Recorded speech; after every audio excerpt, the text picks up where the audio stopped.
Great morning, everyone. We here with FanDuel Zaya, the FanDuel podcast, and we here with Robert of WTP Sports Dudes, and I'm Parlay Poe of WTP Sports Dudes. We here to preview the Natty Champs and Blitzburg. Blitzburg podcast.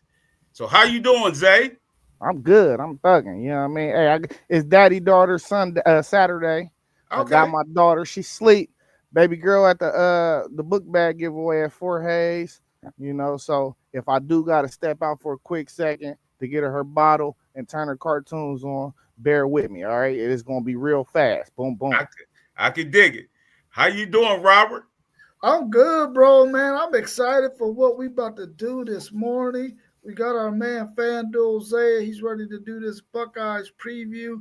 I'm anxious to hear what he got to say because these dudes on my chest, they got something they want to hear. Okay, let's get right into it then. Let's get right into it. So the first question we have: how's the DT room looking, and will they have depth at that position?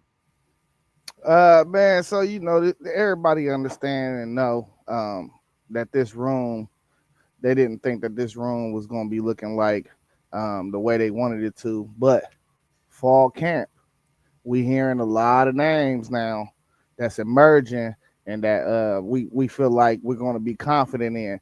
It's so crazy because last year we had Tyleek and we still had Caden, of course, and Edric Houston, but it's so crazy that Tyleek and them play about 40 plays, 40 snaps a game. This year, Larry Johnson talking about them guys is gonna be rotating more, 25 snaps max. So I mean, if you're gonna rotate, you must have some trust in them second and third string guys. K Mac and Edric Houston, they gonna start off the game. But we hearing a lot of noise from Jaquez Carter, who's a true freshman. His name been ringing bells. 6'2", 285, a little smaller than I like my defensive tackles, but they said he's a good pass rusher.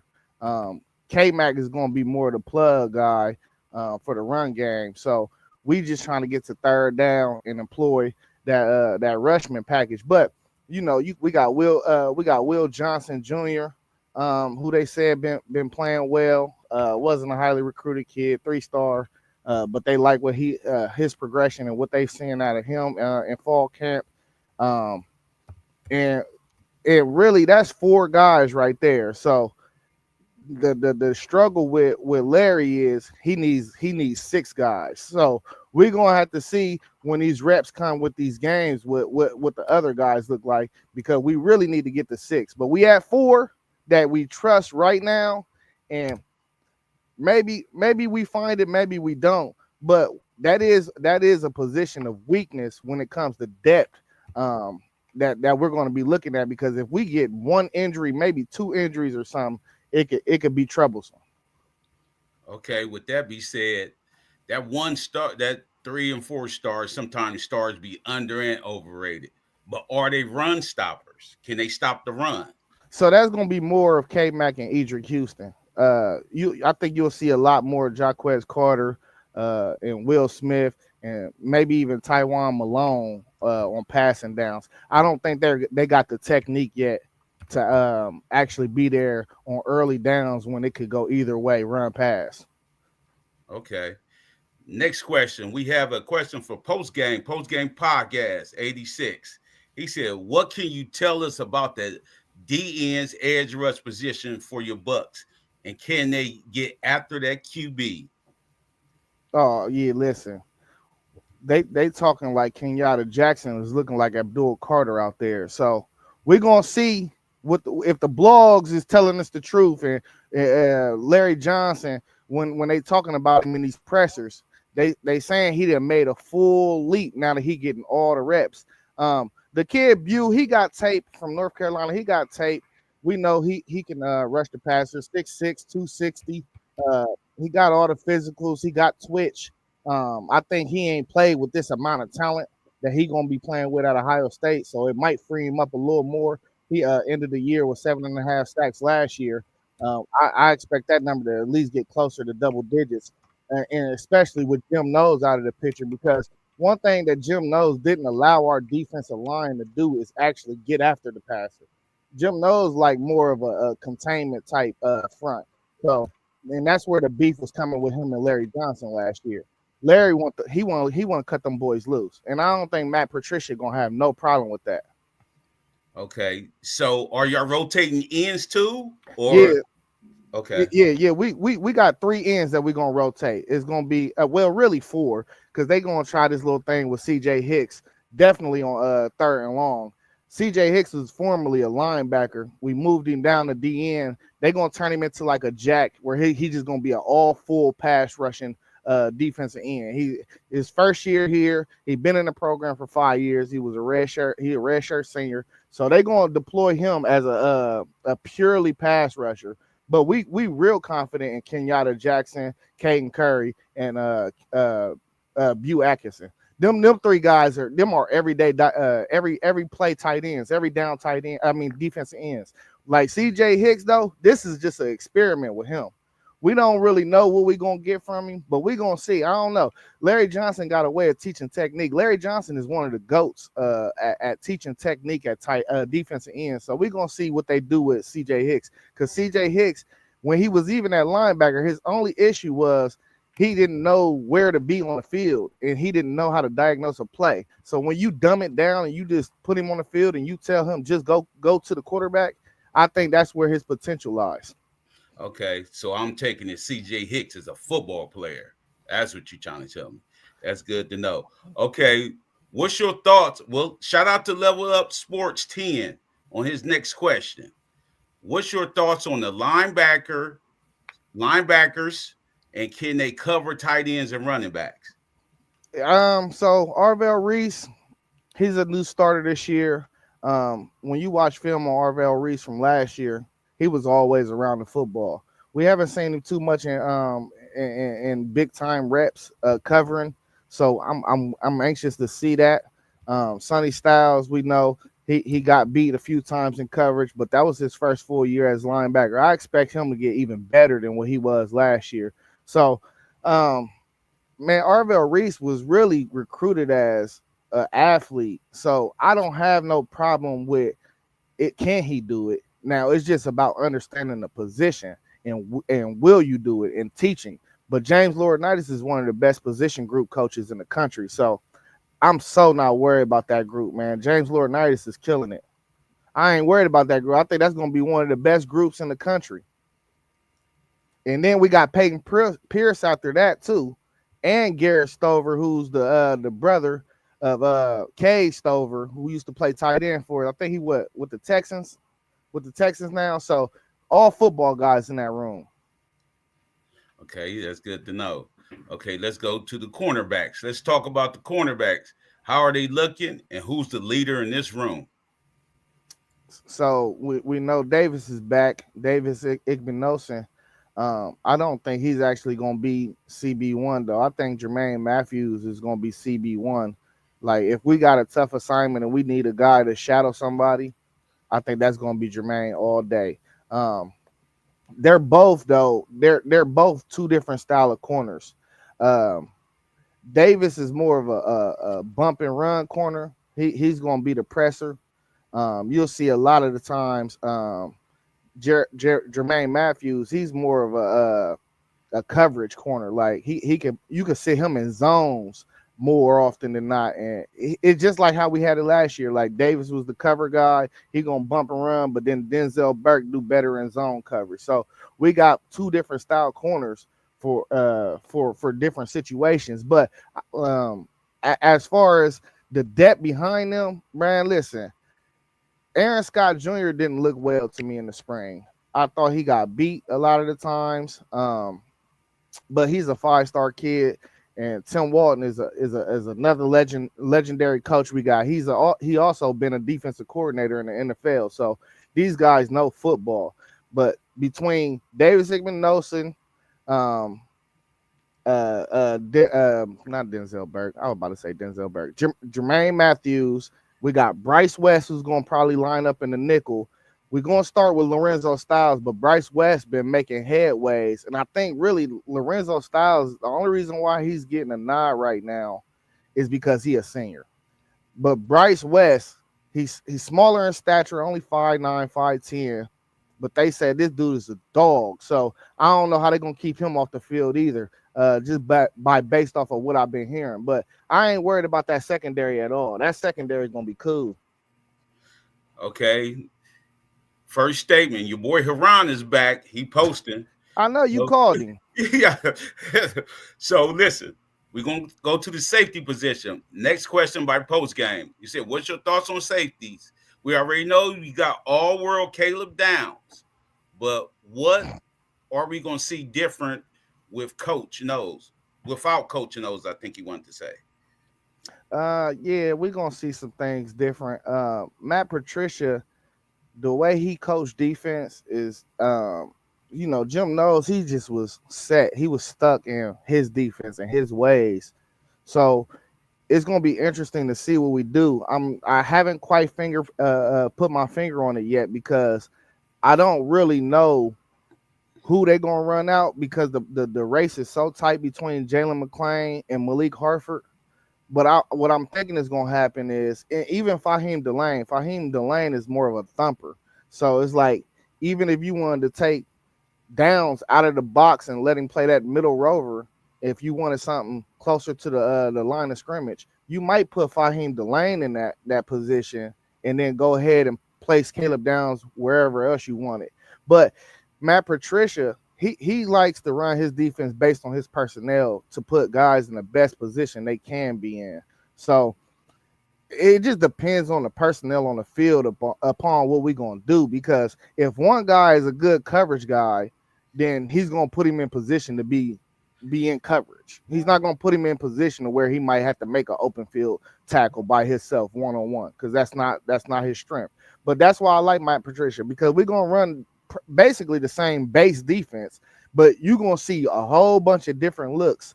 And maybe not week one. I don't think we're going to show a lot week one. I think we're going to run a lot of base stuff just because it's early in the season. You don't want to expose the whole package. I don't think we ain't going to go out there and try to win a game. I'm just thinking like just how they called that vanilla script against y'all last year, we might call a vanilla script again and try to get out of there with a dub. You know what I'm saying? So it just depends on personnel for real. Whoever is on the field, that's what you're gonna see out of the defense we running based off of that. Okay. Next question by Leveled Up Sports 10. With them dudes going to the NFL, the O-line, is there any concerns with the O-line? There is a concern actually. Austin Saraville, we got Ethan Unawa in the transfer portal from Rice, and everybody penciled him in as left tackle. That's what he played at Rice. He started 2 years at Rice at left tackle, but it looked like Austin Saraville is actually going to run left tackle. He's been running exclusively at left tackle, and that's our best offensive lineman. So, but they saying he just balling like that too. So, but that's a cause for concern for me, because you went out. And this is the same thing we did when we got Caleb Downs in the portal. You go out, you get a guy from the portal, and you pay him a bag. He should be ready right then and there. It should just be plug and play. And the fact that he not starting at left tackle, tell me he ain't ready. You know, he in a position battle with Philip Daniels that we got from Minnesota at right tackle. Now he might not even start. So. But the other 4 spots, they on lock. So really, it's just about that right tackle. And I'm fully confident Austin Saraville. I mean, he got Iron Buckeye. He played well towards the end of last year. I mean, I really don't have no concern wherever he at. We could play him at guard, tackle, whatever. He's just a football player. So is your center back? Yeah, we got Carson Hinesman. He lost his spot to Seth McLaughlin, but he played a full year. He was a starter for a full year. Okay, I know he got hurt though, right? Nah. He came in after Seth got hurt. Okay. Yeah, right. But he started the year before, and then at the guard positions, we're gonna roll out Luke Montgomery and Tegra Tshabola.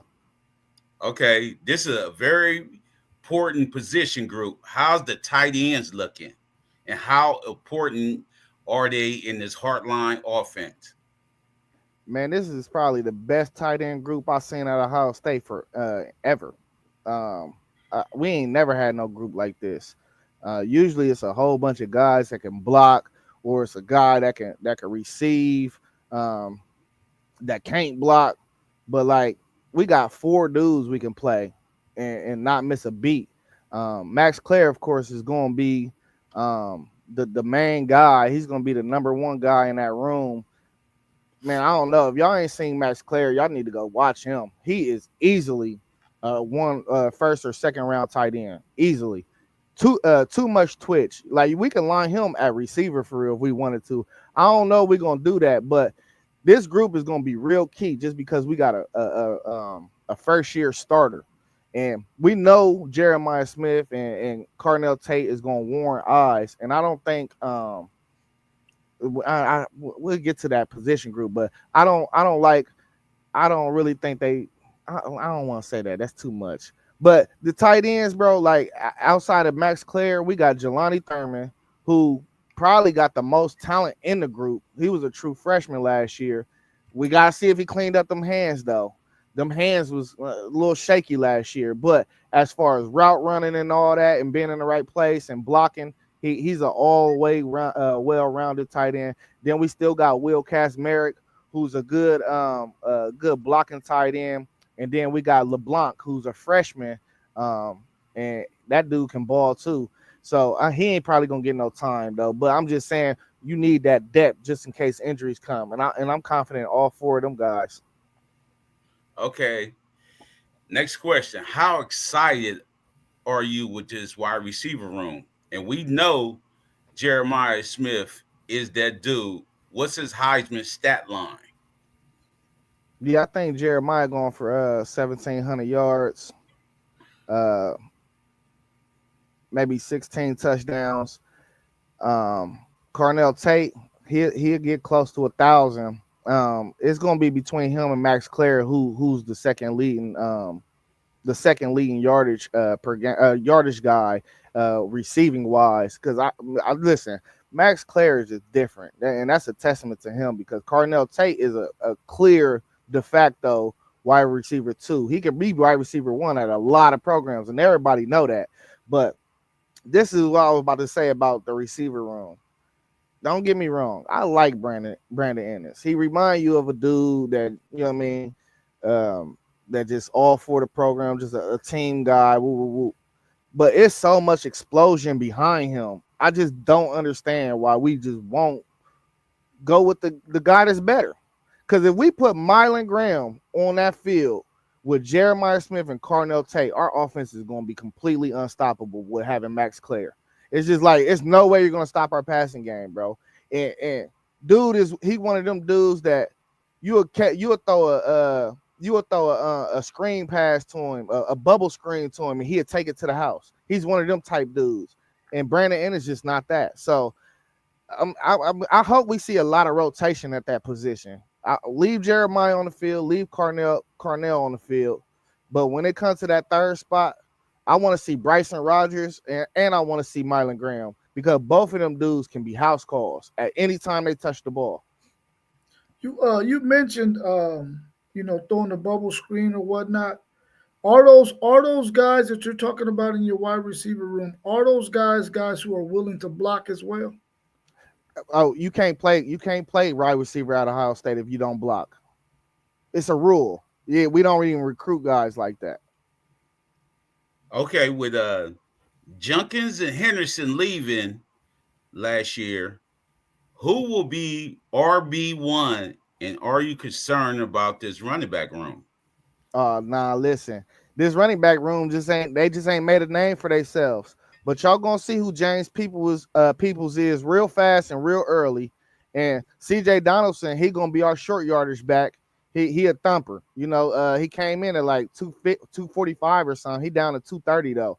So I think that's gonna help his agility and his elusiveness a little bit, but he's still gonna be a thumper.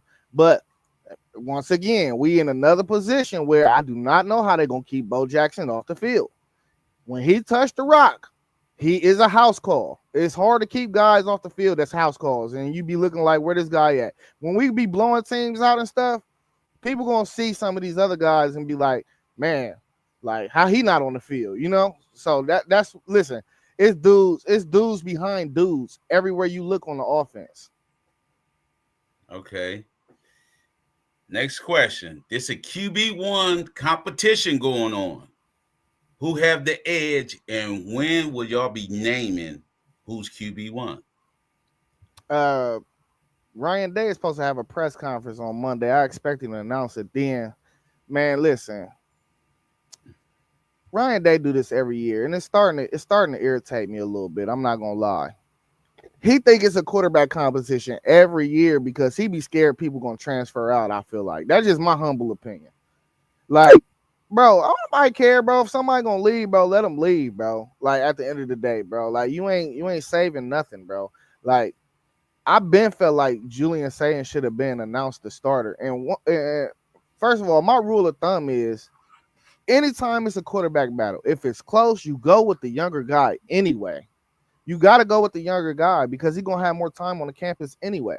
So, I mean, at the end of the day, bro, I'm confident in whoever he announced. I ain't going to just completely dismiss King Holtz because he was an Iron Buckeye. And one thing Ryan Day do love is somebody's going to lead the huddle. And you can't get Iron Buckeye without being a leader, period. So, we're going to see what happens, man. I'm confident in both, but I'd rather Julian Sayin. Okay. What I'm hearing, though, it's a dude on the bench is really that dude, though.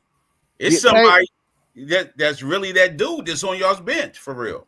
Yeah, Tavy ain't going to be like that, but we only dude we ever started at freshman at quarterback was Braxton Miller. We don't do that at Ohio State. You got to wait your turn.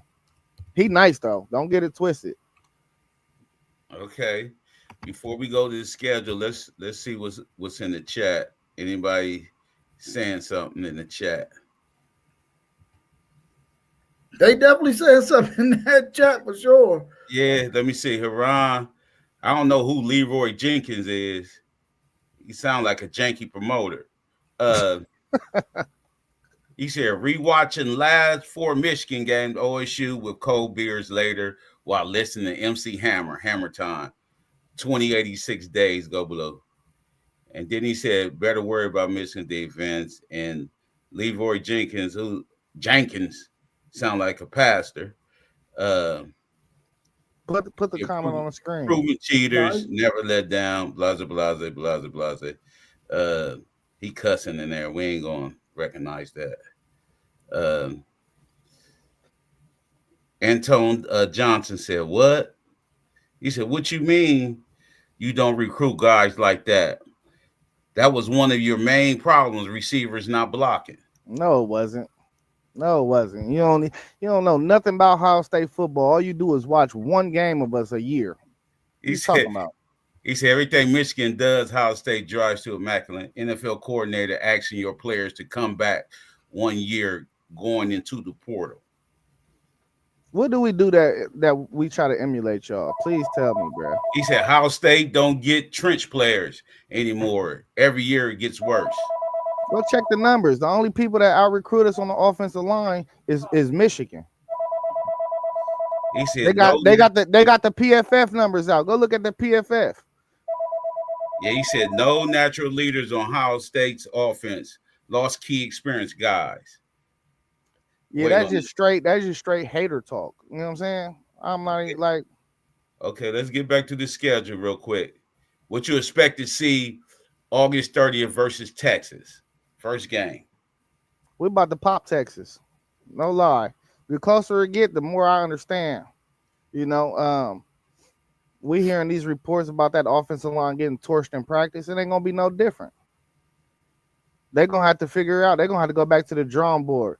But they need that tune-up game to figure that thing out because once they get the SEC play, it's gonna get brutal. Not playing in Austin for six straight weeks is kind of crazy. Where this game gonna be won at though? In the trenches. So they don't have nothing for you trenches. Nothing. Okay, so I think the player development over there is a little off too. I don't know. so now y'all got Grambling State. How many points y'all winning by? You could just take whatever the spread is. You could just run with that, Poe. So you plan on seeing second team guys a lot in this game, right? Yeah. Oh, they gonna play. They gonna play in the middle of the third quarter. Okay. After everybody get their numbers and eat, they gonna play. Okay. Then y'all got Ohio U. Would you say At they Coppin call this State. game? This a night game, right? Yeah, that's terrible. Would you say they call this game? What they say? What they say? You said it was, it was so OSU. It's something. OU is something. Yeah, it was something crazy. They had that on X. So y'all beating them by 40 again. Yeah, you gonna give me 70 points on that game, right? Nah. Okay. Okay. Now then y'all got Minnesota. Minnesota kind of dangerous. You know what I mean? Sometimes they can be dangerous, but y'all have them in the horseshoe. Yeah, they can be dangerous for other programs. It's not Ohio State. That's another blowout. Yeah, that's another blowout. Maybe like 39-7 or something. Okay, and then y'all going to there was a mistake in there. It was Washington first and then Minnesota. So let me put that Washington on there first. Okay, y'all go at Washington. Okay. Yeah, I think that game is going to be tricky. I think this is a game we might just sneak out with a win for real. I think Washington gonna keep it close. Man, I don't know. Y'all need to pay attention to this Washington team, though. I'm trying to tell y'all. Like, they gonna get somebody this year. And it's gonna be a close game, I think, against us. But they got a trifecta, bro. They got a quarterback, a running back, and a receiver, bro. That's all you need for real. And you need defense. Okay. You need defense too. Yeah. And then y'all got 3 in a row. Y'all traveling. At Illini, October 11th. What you looking like? We're gonna pop them. We never struggle with no Illinois, man. Never. I don't care what they returning. We're gonna run into the stadium. They're gonna be scared. Okay. Now y'all playing against y'all's ex-player. What y'all gonna do to Wisconsin, October 18th? This is gonna be another blowout. We're gonna beat them down like they stole something. By this time, Wisconsin gonna be beat, bro. They're gonna be beat. They're gonna already have played about 4 or 5 major games. Okay. And then you got Franklin coming in. I'm gonna give Penn State a win against my Buckeyes at Ohio State. I think it's just gonna be too much pressure. They gonna have to win this game. It's a must-win game for them. If they don't, somebody's job might be up. And look, peep this. They hired Jim Knowles. I wouldn't be opposed to firing James Franklin and hiring Jim Knowles as my head coach. That's what's crazy. Well, we don't know if Knowles is a good number 1 though. Knowles is a good number 1. We know that. That's what he was at Oklahoma State. Yeah, but you see how he do better when he just focusing on that D. That defense was top 10. He wasn't the number 1. It was Gundy. Yeah, it was Gundy. One there. Where was he the number 1? He's just a coordinator, bro. He's just a coordinator. Yeah. I don't know, bro. I don't know. Yeah, he coordinator. Okay, then y'all got Purdue. Dumpster juice. We're gonna blow them out too. In Purdue? I don't know, man. Matter. It don't matter where you play Purdue. You remember that last time the little dude got off on y'all? Wasn't Lance Moore? What's his name? What you about to go back to like 2015? Hey, that's the last time y'all was there, right? No, it wasn't. Okay, then y'all got Rutgers coming in. I like Greg Schiano. I think they're gonna be bad again, though. Yeah, it's another thumper, bro. Ex-coach. Yeah, okay. Ex-coach, ex-DC. Yeah. But I like what Greg Schiano over there trying to do. I think he's gonna change the program around. It's a matter of time. He just gotta get some players, man. Okay. Now, super pressure game. The game. Pressure. Yeah, we about to step a mile hole in y'all this year. Okay. I mean, it ain't even gonna be. You ain't even gonna notice it on the scoreboard. It's gonna be closer on the scoreboard than what we actually do to y'all. But we gonna definitely put something on y'all that y'all can't handle because we sick of it. We sick of all the text messages you sending. I showed them. Yeah. We tired of you. We tired of you coming on stream lying. Yeah, we know everything. I done text them everything. I done emailed them all the information and all that. So So you think that O line will be held up by this time? y'all got more problems on y'all's O line than we do. No, you don't. Yeah, y'all do. No, you don't. Trust I'm me. telling you, we got one question on O line. We don't. We don't. Our I've been defensive reading. line is better than y'all's O line. I've been reading y'all's blogs too, bro. Yeah. Let me see. Any more questions? I don't think y'all ready though. I got a couple Hey, questions for Hey, you, hey, FanDuel. Antoine. You know it's so crazy that y'all keep on mentioning the last 4 years, but y'all was still found guilty. Like, why are you going over the fact that y'all were found guilty? The only thing they ain't had juice to do is penalize y'all for being found guilty. Y'all were We- found guilty we- for we- everything y'all were accused of. It wasn't that guilty. They would have gave us the death penalty. Why wasn't it that guilty when Jim Harbaugh got the longest show cause penalty in history of college football? Bro, you already know. Yeah. You already know Harbaugh's not coming back. Yeah. Okay, so You already know Harbaugh's not. that's coming not the back. point, though. That's He's not the not coming point. back. The point And is y'all were this thing- found guilty for cheating. This thing, y'all had the longest suspension out of any team in the Big Ten. What suspension you talking You about? remember y'all vacated all them games in 2010. Y'all's whole Bro, season. We vacated one season, and Yeah, it was for that's what I'm something saying. that didn't 12 happen games. on the field. 12 games, bro. It happened for something that didn't happen on the field. 12 games. Exactly. Hey, y'all were found guilty for cheating on the field. We didn't cheat. We were found guilty for selling tattoos. We ain't cheat. No vacated games.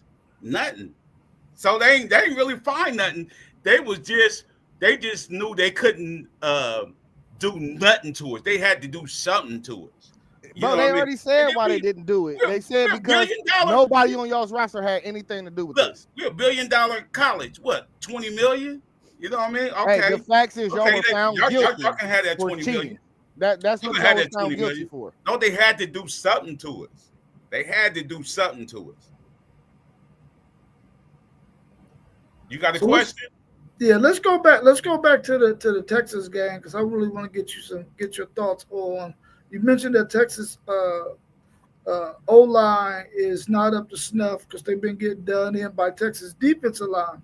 Do you think Ohio State's defensive line is as good as Texas defensive line? Nah, it ain't. It's another level to it. But don't play around like we ain't got dudes. We got dudes. They might not be Colin Simmons, but if Kenyatta Jackson is the baby Abdul Carter, they talking about. Oh, we got the dudes for sure. We got the dudes. All them dudes is ESPN 300 dudes. All of them. The talent is there.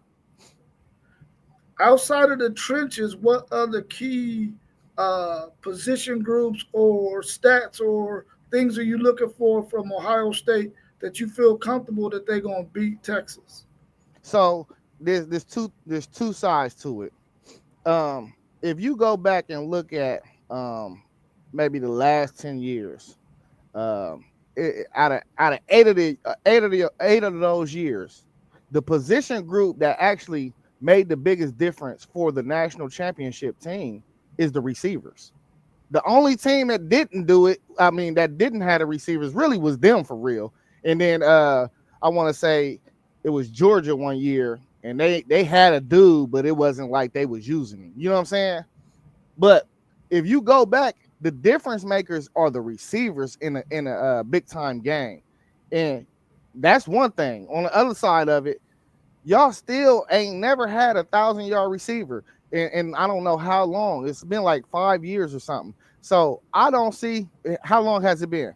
Xavier Worthy had 1,000 yards 2 years ago. What he had 1,001. It was 1,000. Hey, listen, but Ryan Wingo, I've been hearing him and Arch Manning got a connection or whatever. Woo, woo, woo, woo. But I'm just so confident in my DBs that y'all don't have the playmakers on the outside to even keep up. And then on top of that, y'all couldn't run the ball against us last year. Why would I think y'all gonna be able to run the ball against us this year? Because y'all lost all them dudes. No, we did. Y'all see, that's what I'm saying. This is why I said people just ain't made a name for themselves because y'all don't know nothing about these dudes. Y'all have no clue. Right. Y'all Right. think we just lost these dudes and it's nothing there. That's not how it go. Listen. Hey, Do bro, you shut your big headed ass up. look? Do you think that either the starting quarterback who is a whole tour saying, do you think if they have a bad outing in that first half, they will get pulled?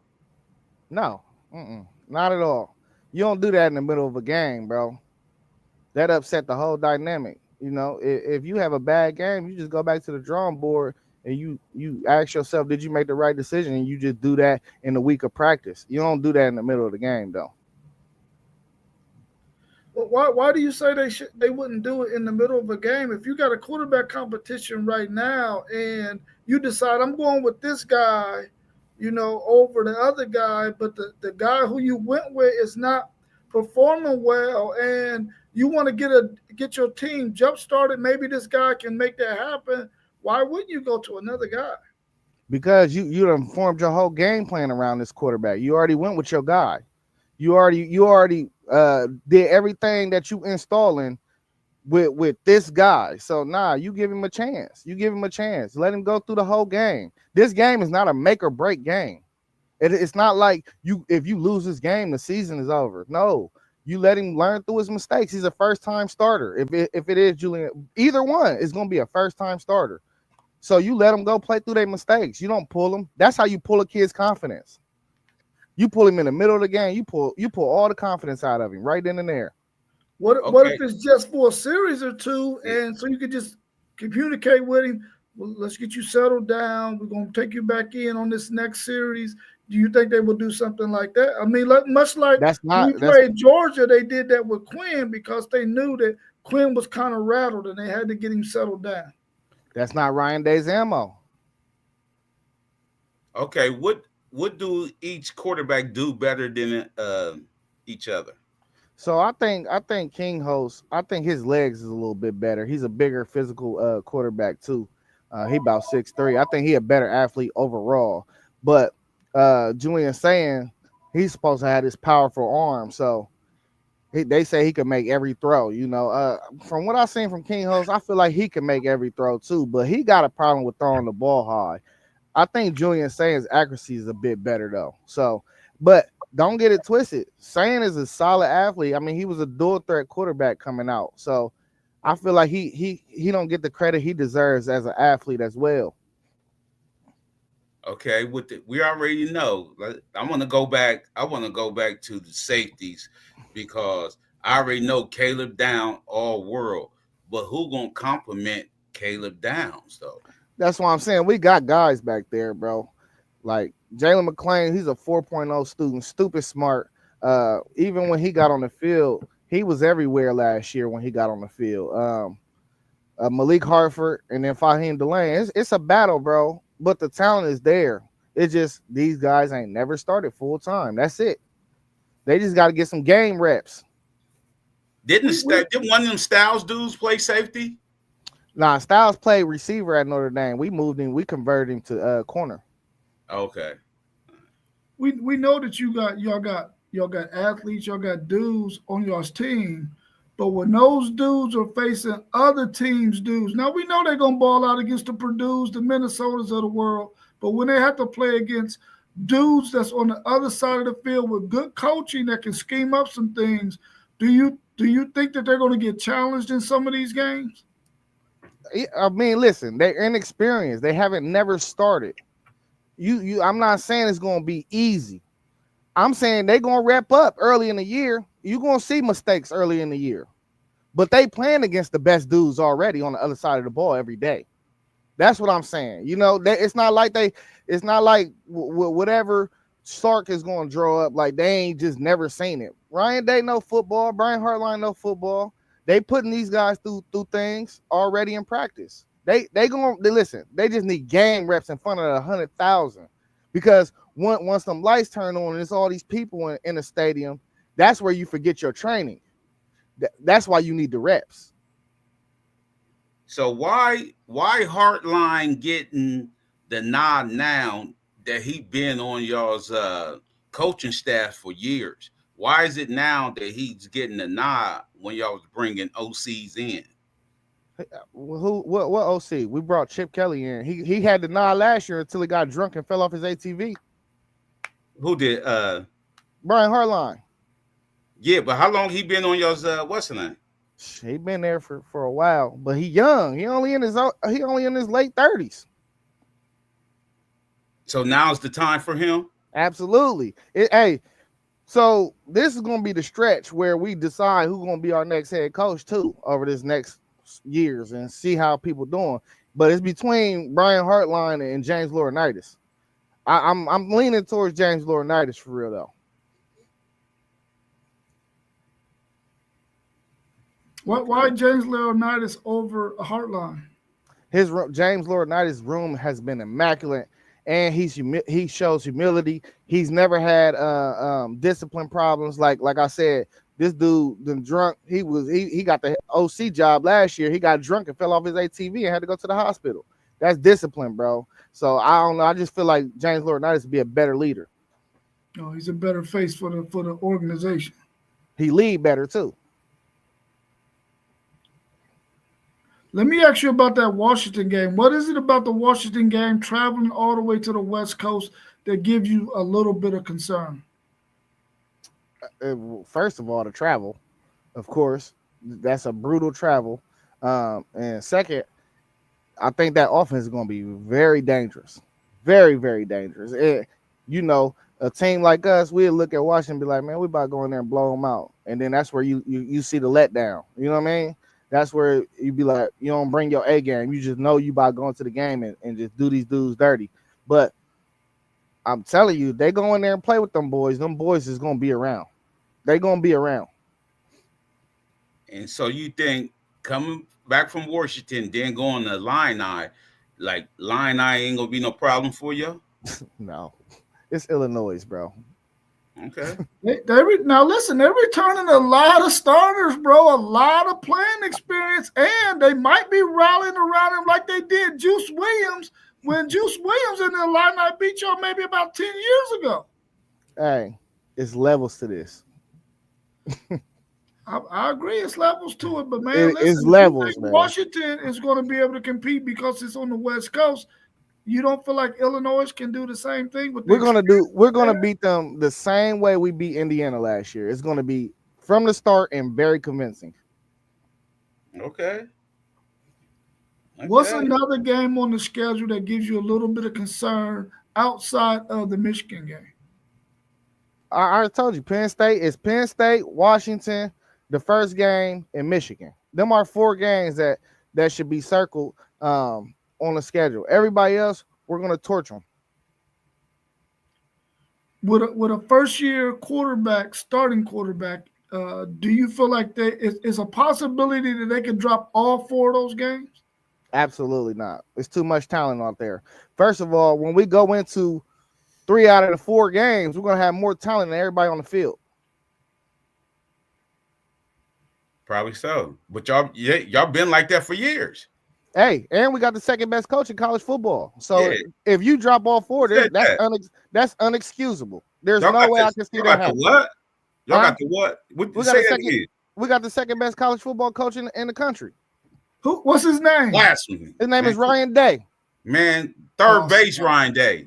Hey, we got 3 DCs. We got 3 NFL DCs on our defense. Josh Boyer gonna be in the box. They say he the best box dude that was in the NFL. He could look down on the field and tell you exactly what personnel you need on the field. That's why Matt Patricia hired him. Yeah, see, Matt Patricia is the NFL coach. You know what I mean? But Matt, you don't know, Matt Patricia's last job was the offensive coordinator. That's cool. Just like Tyler Bowen's last job was a tight ends coach. Yeah. He the offensive line coach now. Yeah, but that tight end and the same thing. That's the same thing. Yeah, but they football guys. Yeah. This is what I'm saying. They're football guys. When you a football guy, just like they talk, just like I know you seen the clip of Mike Tomlin talking about Jalen Ramsey. Yeah. I know you seen it. You could put Jalen Ramsey at safety, nickel. He know everything because he's a football guy. Right. That's what I said. That's what I'm talking about. The Hicks dude. I told you talking about he ain't know what he was doing at linebacker, but I said he's a football player. You know what I mean? He's a football player. You could put him in there, like go get the quarterback or go get to do with the ball. Yeah, you know I hope that situation work out because, man, just talk about loyalty. That's one loyal kid, man. You would think he would have been hit the portal, man. He one of the highest rated recruits we ever had in the history of Ohio State football. Will y'all get 1,000-yard rusher this year? Y'all had 2, I believe, last year. Will y'all get 1,000-yard rusher this year? Yeah, people's getting 1,000. Donaldson not. How much of a running attack do you think y'all gonna have? Will it be 50-50 or will it be? I know y'all want to be 50-50. Y'all want to be balanced, but do you think with the receiver group that y'all have that y'all need to keep it balanced? That's just Ryan Day. Period. He gonna make sure it's balanced. I think last year we was 53% run and 47% pass, but I think it's gonna flip. I think it's gonna be 53% pass and 47% run, but it's gonna be in the same parameters. So it's still gonna be balanced though. Okay. How many? I got a 2-part question. How many All-Americans you have on this team? And then did y'all get a new kicker? We did get a new kicker, Paul. yeah, you know, be like we did. Hey, he hit a 55-yard ball in the spring game, bro. I was excited, bro. I was like, damn, about time, man. But All Americans, I say we have 2 on offense and Jeremiah Smith and Austin Saravelt, and then on defense, I say we have 2 on defense, Caleb Downs and Sonny Styles. Okay. I don't have any more questions for you. I think I exhausted all the questions I have. I'm gonna have some for you on the 31st, though. Ooh. You ain't gonna have nothing for me. You gonna be ducking the stream. He gonna be like, I'm out of town. Don't tell me y'all ain't watching that game together, man. Who going to the game? You going to the game? I'm supposed to work it, man, but I'm about to dish. I'm about to dip out on that. I need to throw something if I need to throw something. Yeah. Yeah. Once the ticket prices were super high, I said I'd rather watch that on my couch and keep that money in my pocket. Hey, what you want? You want to go to High Street? You know, actually, I'm going down there on that Friday. They got a group of Texas podcasters that's going to be down there Friday night. So I'm going to go down Friday afternoon. So I'm going to go down there and kick it a little bit then. So if you want to hang out then, that's cool. All right, let me know, man. And Paul, when November 29th comes too, we linking up, bro. I need my money on the table. That's what I said. Give mine in all ones. Listen, is game day there? I don't know. They probably will be there though. That's you talking about game day has to be there. You talking about our game or Texas? Yeah, the Texas, the first game. Yeah, game day is here. Hey, they sending Lee Corso out with what he started with. You feel me? He started game day with Ohio State. He gonna end with Ohio State. You know what I'm saying? Yeah, Lee Corso definitely on his way out too, bro. Like definitely. Yeah, that's his last show, bro. Here. Yeah, definitely. And he gonna put on the Texas head. What you want bet? What you drinking? Water. we're gonna bet some water then. I appreciate y'all, fellas. Man, peace. All right, we doing what we do. All right, we appreciate everybody for chiming in with us. Look at those channels down there scrolling across the bottom. You got our man Mossberg of Level Up Sports 10. Please go and subscribe to his channel. We also got FanDuel Zaya scrolling across the bottom. Go to his channel at FanDuel Zaya. Subscribe to his channel. Also, we got our man Parlay Poe and his channel, Blitzberg. Please go to @Blitzberg and subscribe to his channel. And our man Postgame 86, go to his channel and subscribe. And also right here at WTP Sports Dudes at WTP for Life. Go and subscribe to all 5 of those channels. We're trying to bring you as much content as possible, but we depend on you in order to be able to do that. We appreciate y'all. Thank y'all so much for your support.